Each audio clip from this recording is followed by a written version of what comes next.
કળિયુગમાં નામ સિવાય બીજો કોઈ આધાર નથી. ખાલી નામ જ લ્યો અને બીજું કાંઈ ન કરો. ભગવાનની પૂજા પણ કરવી જોઈએ, એનું ધ્યાન પણ કરવું જોઈએ.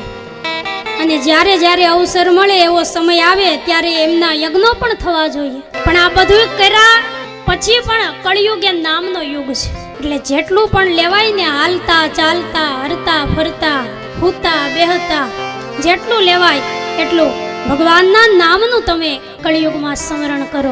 કારણ કે આવો અવસર, આવું ટાણું આપણને પછી મળશે ક્યારે? ભવસાગર પાર થવું હોય તેમાં કળિયુગમાં ભગવાને આપણને આવો સુંદર એક અવસર આપ્યો છે. તેનું નામ લઈને આપણે તરી ન જઈએ વારે વારે પછી અહીંયા આવવાના જવાના ધક્કા ખાવા.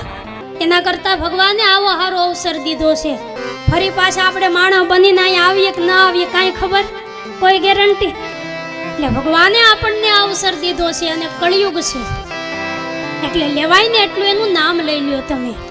બાકીની તો બીજું બધુંય ભલે વ્યવહાર બધા આપણે નિભાવીએ, સંસારમાં હોય એટલે બધાય વ્યવહાર નિભાવવાના, ઘરના કામકાજ કરવાના, બધાય વ્યવહાર નિભાવવાના. પણ આ બધું કરતા કરતા નામ એ ન ભૂલાવવું જોઈએ. અને નામ લેવામાં આપણે ક્યાં રૂપિયો ખર્ચ કરવો પડે છે? હાવ મફતમાં છે.